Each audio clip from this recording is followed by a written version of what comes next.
Hello, I'm Anne Green, and welcome to Building Brand Gravity. I'm a principal here at GNS Business Communications, and I'm so pleased to welcome my guest today to the podcast, Dr. Osei Appiah, who is a professor of communication at The Ohio State University, and I appreciate the branding you're wearing today. Welcome.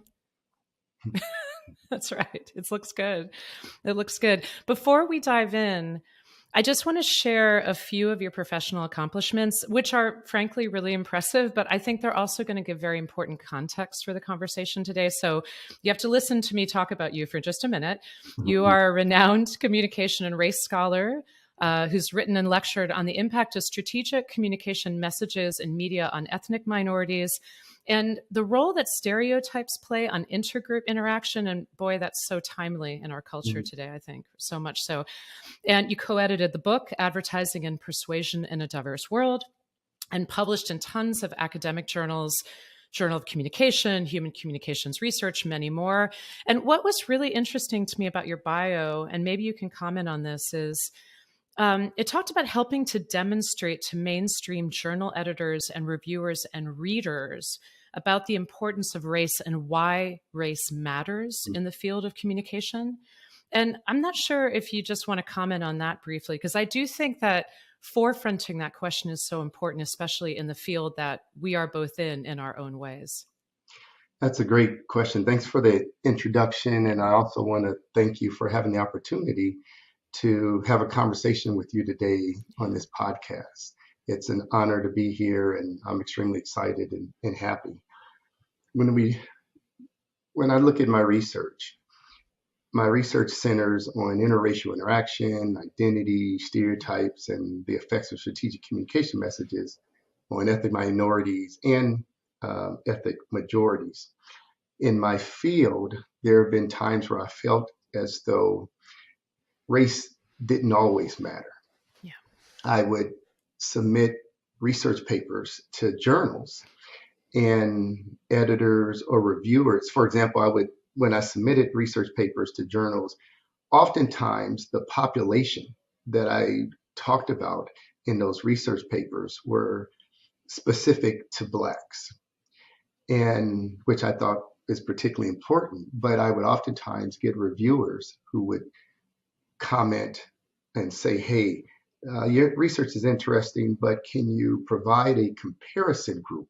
Can you include white populations in your research, because audiences would be particularly interested to know how whites compare with Blacks. And to me, it somewhat dilutes the importance of looking specifically at the Black community. In order to publish my research, I often felt like I had to incorporate whites into that research in order for it to be seen as significant and important. Today, for example, we're talking primarily about kind of the impact, the empowering and cultivating Black talent. And it's not necessarily that we having this conversation and we have to talk about white talent alongside of Black talent, but I felt in my research, in order for me to demonstrate the importance of my work, I had to oftentimes use a white comparison group. So that makes it particularly challenging to publish in mainstream journals where you have readers who are overwhelmingly white. So how do you make race important, interesting to audiences who are primarily part of a racial outgroup, which are white? So how do I make talking about Blacks important to white mainstream audiences? So that was the challenge.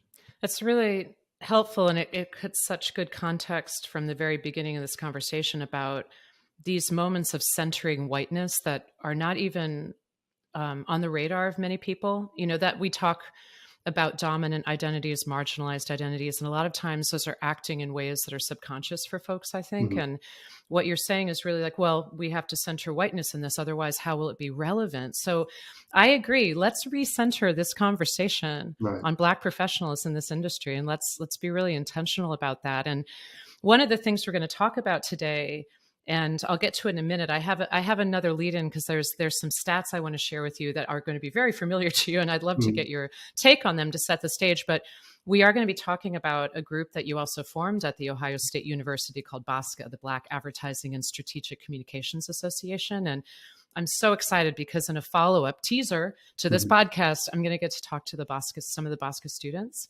But to back up a little bit, you wrote a paper, and I've got it here. I am a frustrated academic, which I told Mm-hmm. you, Osei. You know, I had thought I'd be a professor, so I love talking to those in your field. But you wrote a paper in 2016 that was published in the Journal of Advertising Education, and the title is fun. Some may recognize the reference here: Mm-hmm. Advertising Industry Diversity. We've kind of come a long way, baby. Right, But right. larger pipeline and more intentional action from industry and educators needed. And in the very beginning, you quoted from the Madison Avenue Project some stats. This is from 2011, that at that time, Black individuals represented 13% of the US population, but made up only 5% of the advertising profession. Mm-hmm. So, our amazing digital team here at GNS helped me out and did some research and found the Association of National Advertisers, shout out to my former client, Mm-hmm. and the Alliance for Inclusive and Multicultural Marketing just published a study last November, and their stats were that Black individuals make up 12.1% of the US population, so Mm-hmm. versus 13, but now are 7.2% of job roles in advertising. So a couple of things. We've gone from 5% to 7.2% between 2011 and 2022. Mm-hmm. Progress, but small. And the other thing I would like to say is I recognize that's looking primarily at advertising. Mm-hmm. My field is a little bit broader lens of marketing communications, but I feel it's very, very comparable. I would feel the Mm-hmm. numbers are we've been a member of the PR Council, and I think that'd Mm-hmm. be very similar. But what's just to start off, I assume these numbers are not surprising to you. Mm-hmm. I mean, what is your take on this progress, evolution, slow, fast? I mean, what's your reaction to hearing those two bookended together? Well, a number of things come to mind. First, there's a pressing need. Part of the reason that we're here, you and I are speaking, is that there's a pressing need for companies in partnership with academic institutions to rectify the underrepresentation of Blacks at marketing communication firms. And although society has become increasingly more ethnically diverse, the marketing communication industry, in my opinion, has woefully trailed behind in their efforts to diversify the workplace. Advertising agencies and other marketing communication firms have, in my opinion, have made little progress in hiring Blacks. This is particularly troubling to me, given that, as I kind of alluded to in some of that research from my 2016 paper, that this problem was really identified, about 40 years ago by the New York Human Rights Commission, who actually threatened to force executives at leading ad agencies to testify about their dismal record of hiring ethnic minorities, to really come up and explain, hey, why is this the case? What's the problem? How has this occurred? So, given the historical and current dearth of Blacks at marketing communication agencies, there was a dire need to create a program that could help to address this problem. Maybe shifting a little bit in terms of kind of why I started the Black Advertising Strategic Communication Association. Because of this long history of underrepresentation of Blacks in the marketing communication um, uh, field, if you will. So I know that agencies seek talent with strong educational backgrounds. They want young people to have relevant professional experience and a broad understanding of the industry. And in many ways, that's what we're trying to do with BOSC. I created the Black Advertising Strategic Communication Association it was 10 years ago. In fact, we just recently celebrated our 10th year Happy anniversary. anniversary. That's Thank you very amazing. much. It's a big I appreciate milestone. it. Yeah. And what BOSCA aims to do is to lead more Black students to aspire to and attain careers in advertising, PR, marketing, and other strategic communication related occupations. Um, Bosca also provides students with access to professional mentors, create opportunities for students to gain professional experience through internships. Despite our limited funding, we've been able to, over the last 10 years, take take our Bosca members, uh, roughly over 100 of them, on annual professional development and career networking trips to major cities like New York, Chicago, Atlanta, Washington, D.C., to meet industry professionals and at these organizations. And we've gone not only to all these cities, we visited a number of companies such as on the way, Coca-Cola, the NFL, CNN, Headline News, Ketchum, Edelman, BBDO, Ogilvy and Mather, Chicago Tribune, Leo Burnett, Burrell Communications, and uh, places like Spotify, Showtime, and of course, one of our favorite places was GNS Communications. So while we were in New York, we were at the good fortune to come to your company and visit. We had a remarkable time. I should also mention, if I may, that we've also made an imprint here locally. Bosca has been able to build relationships with industry leaders here in the greater Columbus area. And many of the industry leaders at companies in the greater Columbus area has helped Bosca to engage our members in internship opportunities, resume workshops, life skills. And in addition to that, we have meetings every twice a month, and we bring in executives from all over the area here. Bosca, in my opinion, has helped Black students acquire knowledge, necessary skills, and experience, thereby generating a pool of top graduates from which local and national agencies can choose. And in that paper, that 2016 paper, I discuss some of the, for lack of a better word, excuses that companies have used to explain the underrepresentation of ethnic minorities, in particular Blacks, at these companies.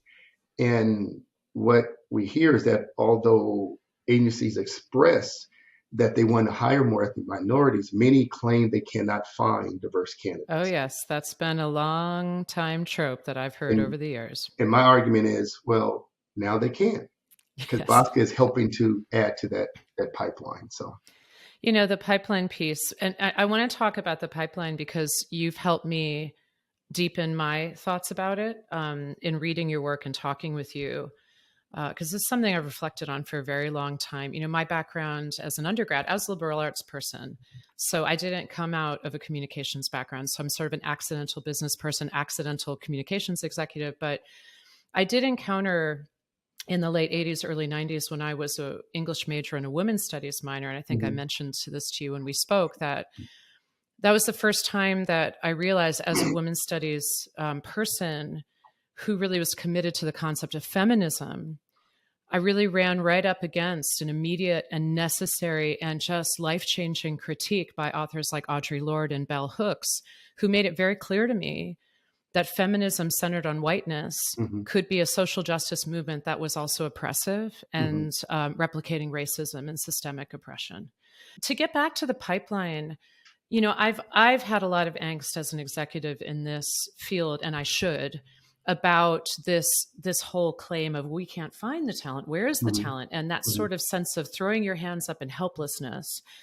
And I think I'd love to hear your thoughts on that. And obviously, Bosca is one answer. But the other side of it that you brought up to me in your paper is the academy and the education side and what it is educational institutions need to do. mhm. Do you want to talk about either of those to mention those two sides of the coin?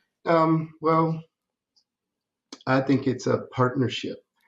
And what I mean by partnership, I think it's a partnership between academic institutions and industry.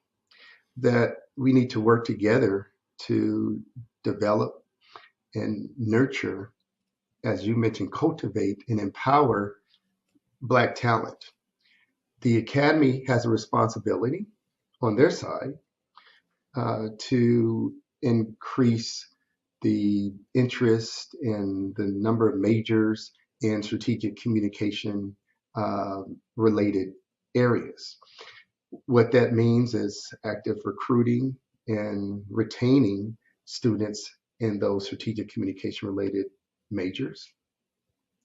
It also means providing a atmosphere and environment that is conducive for those students to succeed, to have a sense of belonging, um, um, and certain things, specific things that we can do is there should be student organizations within the academy. Let's say a school of communication should have student organizations that are geared towards ethnic minorities and other affinity groups, if you will. But in this case, we're talking specifically about Black. Should have a Black student organization that deals primarily with issues related to the industry, or I should say, that is focused on professional development, like VOSCA.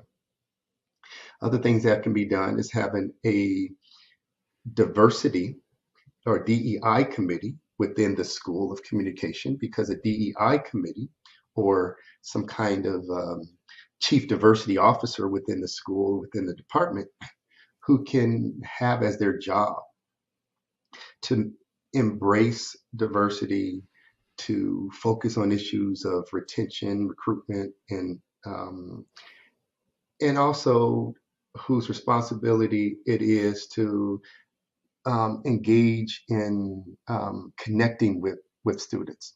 So student organizations, DEI committee. It is also important for, I believe, for academic institutions to reach out to high schools. And a lot of students, when I was growing up, I didn't know anything about advertising and I didn't know anything about public relations. As a kid growing up in Long Beach, California, in a very indigent, poverty-stricken, gang-infested environment, my what I focused on primarily was sports and playing basketball. Um, Academics was very important in my household. My mom and dad valued academics, but because we had no money, the way in which I felt I needed to get out of that environment and go to college was through sports. So I played basketball, got a scholarship to play basketball at Santa Clara University. I apologize, I didn't really go over my educational background, but it wasn't until I got to college, in fact, to graduate school when I was working on my Ph.D., that I really learned anything about advertising. I was getting my Ph.D. at Stanford University, and I saw that there were some flyers across campus that talked about uh, a chairman and CEO from an advertising agency was coming to speak at Stanford. In fact, his name is Joe Muse. He was the chairman and CEO of Muse, what at the time was Muse, Cordero, and Chin, that Mm-hmm. ultimately turned into Muse Communications. And again, I'm a PhD student. I'm probably, I don't know, 25, 26 years old. And I went to go watch him. I went to go listen to his presentation. And he talked about his business. He talked about why he started Muse, Cordero, and Chin, or Muse Communications, which was a um, which was a multicultural advertising agency.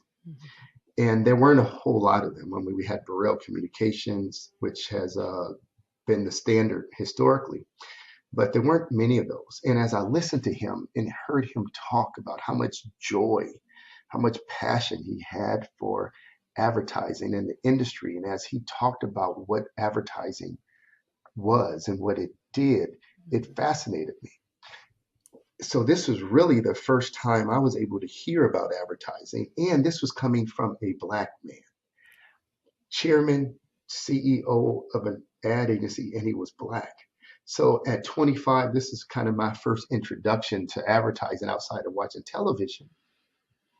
I'm looking at a guy who worked in the industry. And at that point, I immediately said, you know what? This is an area that is open, available, and accessible to me because I see someone who looks like me who's doing it.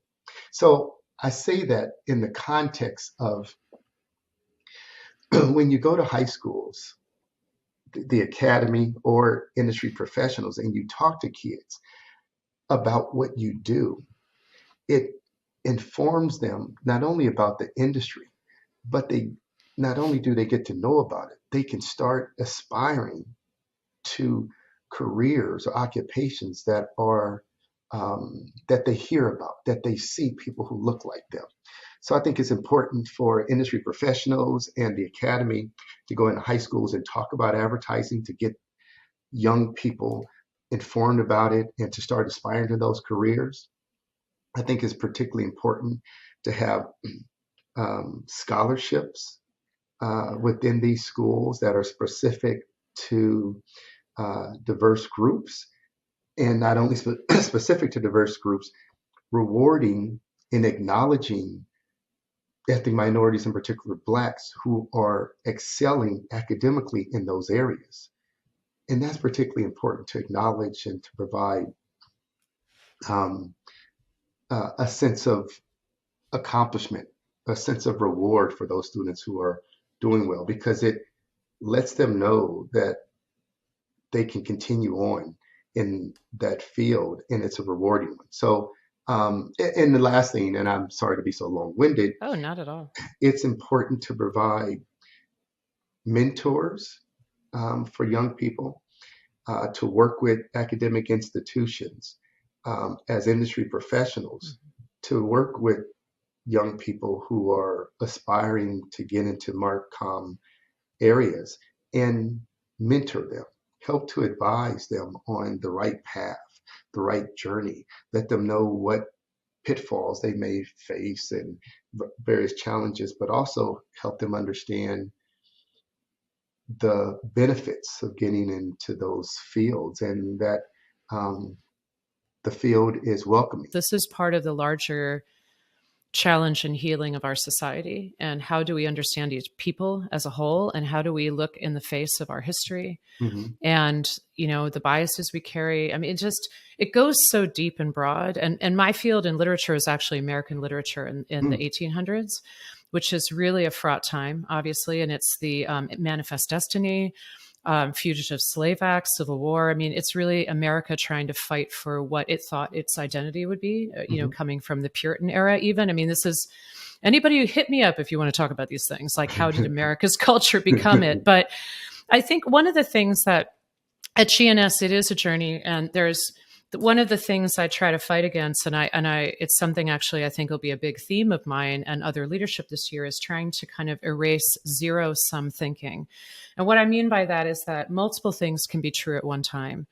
We can, as GNS, be making and have made real progress, and we can also be not there yet, and also not be great in other areas. You know, there can still be microaggressions or cultural issues or things that we need to work out together. Mm-hmm. So I really believe that. And one of the areas, and I want to talk about this question of representation, you know, one of the things that we know we need to work on over time is representation at the highest levels of our agency, the owner group, the senior leadership. And we're really trying to take steps to do that. Mm-hmm. But there's always that phrase, representation matters. Mm-hmm. And I think in the dialogue out in the world today, there's other counterpoints to that, or they're not even counterpoints, but there are other threads like diversity isn't enough. We need to get to equity. We need to get to belonging. We need to get to a real sense of inclusion. We need to get to justice. Or, you know, we don't want to be in the early days. And this is where all of these debates around affirmative action come in, which get very ugly and are very timely right now.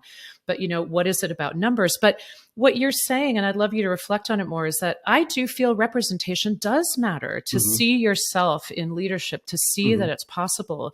You know, when you talk to your students, how do you think they reflect on seeing pathways through other human beings that share their experience or look like them or are part of a shared identity? How does that affect them, do you think?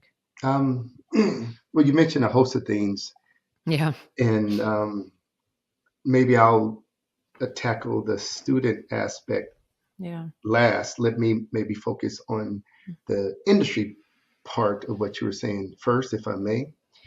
Um, Let me first say some things that let me elaborate on some things that companies can do when we think about kind of representation. How do we get representation? First and foremost, we or industries partners need to hire more people of color, in particular blacks. That starts off first and foremost with hiring folks who have experience.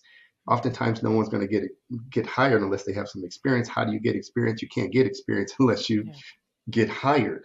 That happens with internships, and I know that um, internships for students are particularly valuable so that they can gain that experience and hopefully Mhm. gain a job within a company. But so let's think about some things in terms of what companies can do. One, they can offer mentorship programs, which is something that I talked about before, because mentorship and guidance can help students go down the right path and develop experience, knowledge that's particularly important to be marketable. Two, companies can advocate for diverse candidates. And I think you and I have had conversations before, such that if there are people of color who work at the company, especially blacks, it's important to not only have mentorship, but to have folks in the company who advocate for folks of color. Oftentimes, I think this is unfortunate, but in many cases, it's important to have, as a black person, to have allies who don't look like you, Mhm. who can advocate for you, because in many cases, their comments, their advocacy, in many ways matters more. It holds more credibility among white mainstream employees and managers. Um, and so that's very important to have advocates who look like you and who don't look like you. Also, it's important to create a workplace that embraces diversity. I mentioned some of the things that GNS is doing in terms of things like having affinity groups, having a DEI committee, and I think you have GNS has both of Mhm. those. Um, this is an important one and maybe somewhat controversial in some circles, but promotions should, in part, be tied to the development of diverse talent. Mm. We Mhm. speak a lot about, okay, oh, we have a committee that's doing this, or we had a workshop on this, or we've spoken to our Black professionals in our company, but how are we holding each other accountable? If we really embrace diversity, if it's really important, then maybe part of our, as managers, as supervisors, maybe part of our promotions, our raises should be tied, again, in part to how we're developing talent. How are we leading? So I think that's particularly important. I love just to jump on that really quickly, not to take you off track, but I think it's so important because it is that question of accountability, and that's what's been missing. Now, again, the New York City Human Rights Commission tried to create Right, some right, years ago, but right. this question of how do you embed it in your values, but then how do you make that real, and what are the KPIs or the Mhm, key performance indicators for each mhm, person as they go. And we do have our task force, and we're actually even examining, like, should we still call it a task force? Is it mhm, how do we look at an ongoing body? We haven't formed formal affinity groups yet, but many other methods of conversation. But I think that question of how do we, and we're in our performance review cycle mhm, right now as I talk mhm. to you today, it's like, how do we lean into helping managers at all levels understand what it actually means to incorporate the lens of diversity, equity, and inclusion as a Mhm, champion, as mhm, advocate? Because one of the observations that I have, but it's like not surprising, I mean, it's something we've talked about, is that bringing talented individuals in from marginalized communities, especially from the Black community, because of the unique history of the United States Mhm. and the unique challenges that we face in this area, to say the least. So deep in the DNA of this country. It's one thing to bring folks in, but it's another to help them feel that they want to stay. When you say see it here or see it when I go Just and as you visit, look out in the world and watch the industry. Yeah. um, this couple things come to mind. Yeah. One is, in society in general, and I'll probably talk a little bit about my research. What we're seeing in society, whether we're watching the news, um, especially when we look at the news media, much of the popular press and even some academic literature point to a bleak picture for the future of race relations. We see so much divisiveness um, out in the world, at least as it's communicated to us through media. But in my opinion, I think the negativity, the divisiveness, the racial tension that we hear is in many ways overstated. Mhm. The reason I say it's overstated, and we have a tendency to focus on negativity, at least from a media standpoint. I'm encouraged because I see young people who are engaged, who have cross interracial friendships. Mhm. I see uh, middle school kids and high school kids who are interacting with other diverse groups on a regular basis. When I walk across campus, I see black students and white students sitting down, having lunch together, talking about exams and homework. I see much more interracial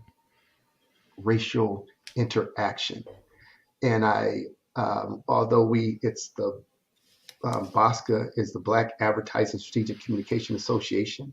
There are a number of diverse students who are part of our organization, whether they're Black, white, Hispanic. So I guess what I'm saying here is that I'm encouraged because there's Mhm. a lot more focus, one from academics and many industry folks, in being intentional about creating environments that are conducive for people of color to succeed in. I'm encouraged because young people are much more progressive in their thinking, and it's much more commonplace for them to interact with one another, and they're much more open-minded and less closed-minded. They don't see, in many cases, and my research kind of points to this, a white person doesn't necessarily, among young people, don't necessarily see blacks as out groups. They often see blacks as in-group members because we look at race and we want to say that, oh, because someone is white and someone is black, they're out groups. But whites, for example, don't always use race as a way of determining similarity or commonality. They oftentimes use things like social class cues or occupational cues to determine if one is similar to another. So the reason that out-group and in-group aspects are important because when you start looking at someone as being different, someone who is an out-group, you engage in biases and prejudices.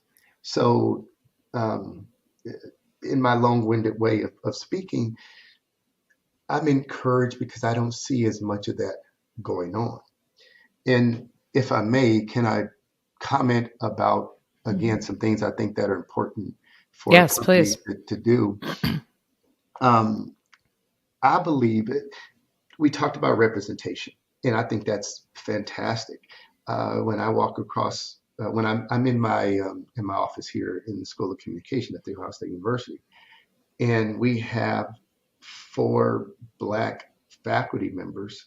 Um, with in my program. Okay, that's great. I walk around, I'm like, oh, there's my guy, Dr. Linear Holt, and there's my Hmm. good friend Dr. Felicia Ross. And it does make me feel good and make me feel a lot more comfortable with that representation. But one thing that's particularly important, you ask about, what can we do or how can employees um, feel more comfortable in essence?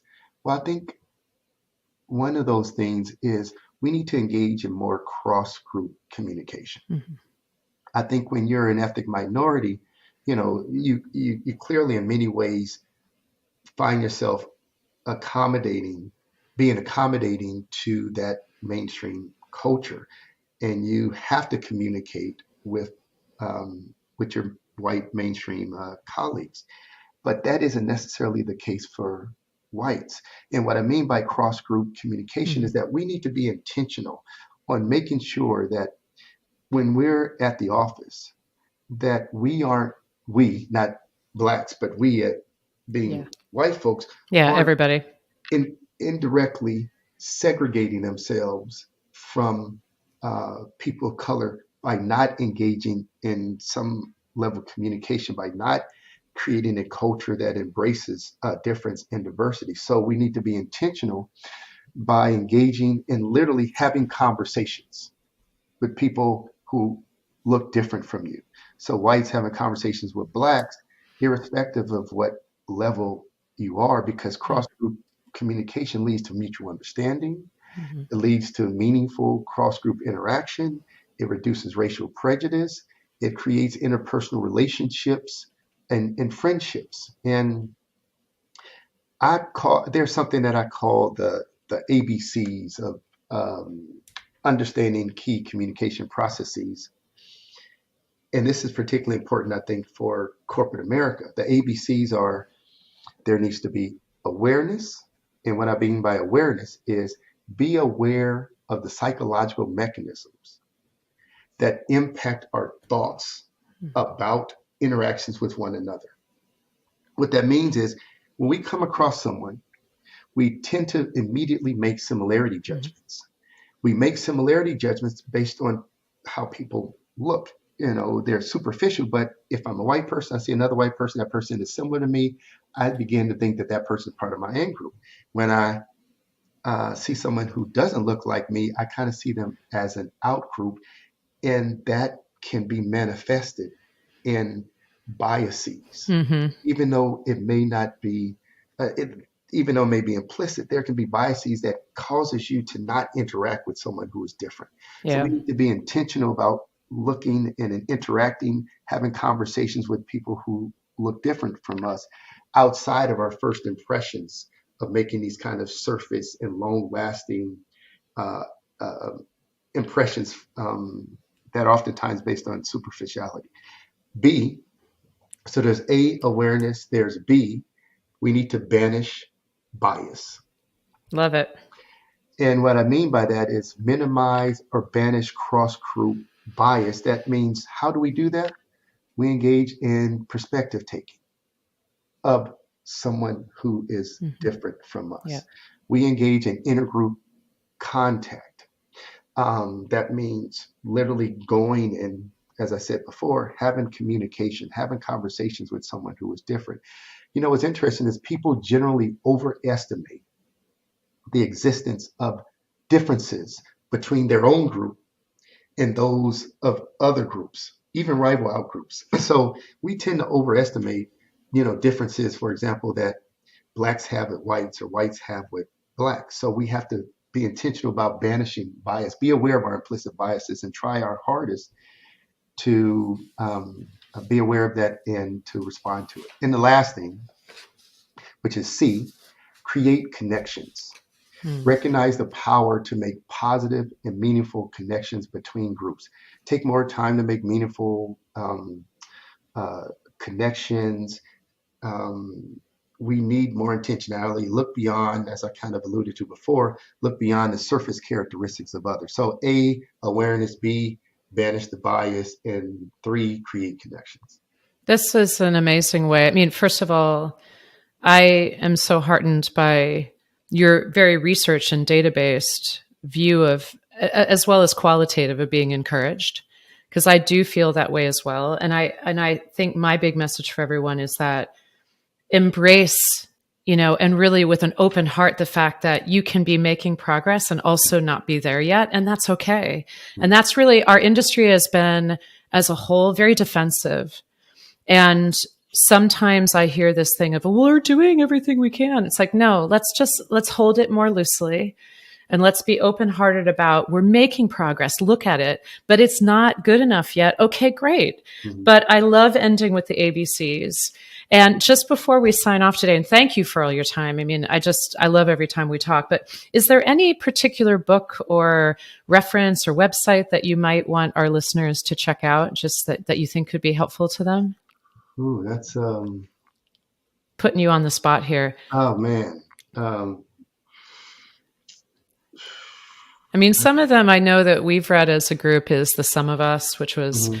really helpful to understand sort of the underlying currents of American society. Also, Bias by Jennifer Eberhardt. I know that was one that I was think helpful to I, me. I was thinking of that same book. Oh, That's okay. the first one that comes to mind because I Yeah. think we need to be aware of the implicit biases that we have and how Yeah. that can manifest itself in our attitudes and behaviors. So Yeah. that actually was going to be the book I would recommend, um, both because it gives us real understanding of this implicit biases. It gives us real research, it provides us research evidence of how these things really happen. That it isn't just in the Mm. imagination. People have biases. Everyone has them. I have Yeah. them. You have them. But Yep. it's important to be aware of those. So that would be a book. That would be the book that comes to mind. Yeah, so that's Biased. Everybody can Google it. But Dr. Osei Appiah, Ohio State University, the Ohio State University, thank you again so much for being with us today. And everyone can look for the follow up episode where I get to talk to 3 of the students from the executive board of BOSCA. Thank you so much. Have a great day. Thank you very much. I really enjoyed our conversation and feel honored to be here.